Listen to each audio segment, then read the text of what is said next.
अस्सलामुअलैकुम बिस्मिल्लाहिर्रहमानिर्रहीम। Class 6 day 3 में हमारा जो वर्क है वो क्वेश्चन नंबर 3 और 4 है। हम क्वेश्चन नंबर 3 देख लेते हैं क्या क्राइटेरिया ऑफ वर्किंग है।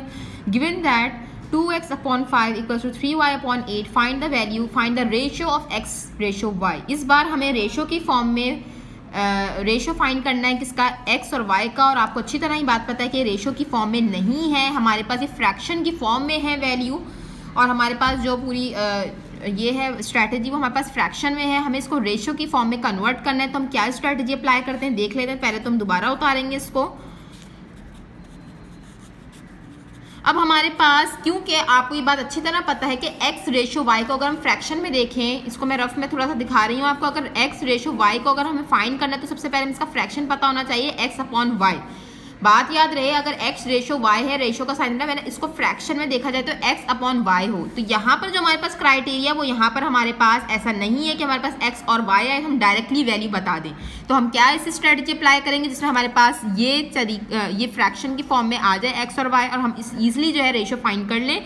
तो हमारे पास एक टेक्निक होती है जिसको मैंने आपको बताया भी था, वो होती है क्रॉस मल्टीप्लिकेशन टेक्निक, जिसमें हम क्या करते हैं, ये हमारे पास क्या है बेटा, मेरे x है और ये हमारे पास y है जो कि न्यूमरेटर में यहाँ पर आ जाएगा वो 5 की जगह।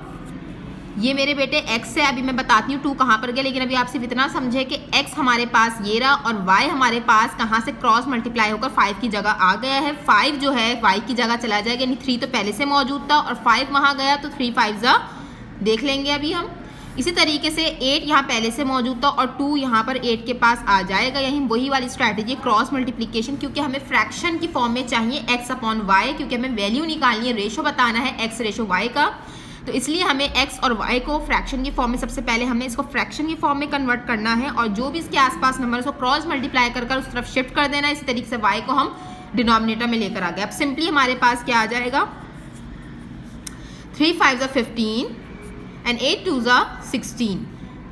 ना ही कैंसिलेशन नहीं हो रही है। अब हमारे पास ये जो फ्रैक्शन की फॉर्म में है, अब इसको इजीली रेशियो की फॉर्म में लिख सकते हैं, x रेशियो y, और इसका जो आंसर है वो भी हम रेशियो की फॉर्म में लिख सकते हैं, 15 ratio 16, and it is your answer. Simply सी बात है कि आपको फ्रैक्शन की फॉर्म में सबसे पहले x और y को कन्वर्ट करना है, x और y को एक जगह लेकर आना है, उसके बाद इसको रेशियो की फॉर्म में कन्वर्ट कर देना है। जो भी हमारे पास नंबर्स या वैल्यूज़ हैं वो हमारे पास क्रॉस मल्टीप्लाई हो जाएंगे। जैसे 5 यहाँ डिवाइड हो रहा है तो वहाँ जाकर 3 से मल्टीप्लाई होगा, 2 यहाँ मल्टीप्लाई हो रहा तो वहाँ जाकर 8 से वहाँ पर जाकर हमारे पास डिनोमिनेटर में चला गया और y हमारे पास x/y रिफ्रैक्शन की फॉर्म में आ गया।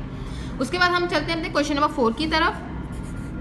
क्वेश्चन नंबर 4 हमारा क्या है, गिवन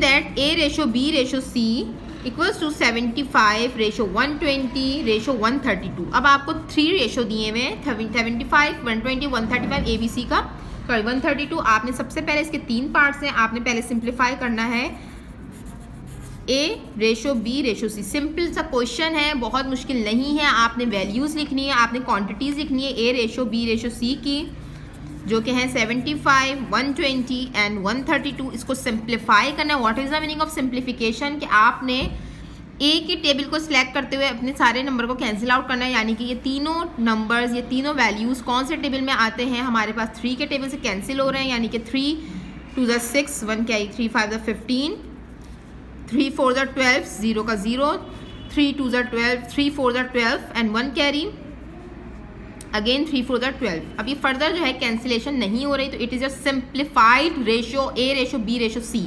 सो आपका ये डायरेक्ट जो है हमने फाइंड कर लिया। उसके बाद हमारे पास सेकंड पार्ट में क्या रेशो फाइंड करना है, हमें फाइंड करना है b रेशो a। बात हो रही b रेशो a की, तो हमने जस्ट b और a को पिक करना है यहाँ से, यानी b की वैल्यू और a की वैल्यू को पिक करा हमने कि क्या है हमारे पास 70। b पहले लिखेंगे, याद रखिएगा ऑर्डर बहुत ज़रूरी है, रेशो में ऑर्डर बहुत ज़रूरी है। अगर b पहले बोला हुआ है तो आपने b की वैल्यू भी पहले लिखनी है, यानी 120 आप पहले लिखेंगे, रेशो का रेशो, a की वैल्यू बाद में लिखेंगे, लाइक 75। दोबारा कह रही हूँ, रेशो में ऑर्डर का होना लाजमी है, ऑर्डर बहुत ज़रूरी है। b अगर पहले तो उसकी वैल्यू भी पहले है। अब इसको फर्दर सिंप्लीफाई कर लेंगे, मुझे उम्मीद है और आपका वो आंसर होगा। इसी तरीके से हमारा जो थर्ड पार्ट है, थर्ड पार्ट में हमें क्या फाइंड करना है देख लेते हैं। थर्ड पार्ट में b रेशो c फाइंड करना है। अगेन हमें ऑर्डर को फॉलो रखना है कि हमारे पास B और C, यानी पहले हमें B लिखना है, 120 हमें पहले लिखना है, देन रेशो, और C की वैल्यू हमें बाद में लिखना है 132। अब ये जो भी टेबल से कैंसिलेशन हो रही है सिंप्लीफाइड कर आपका B/C आंसर आ जाएगा। जज़ाकल्लाह।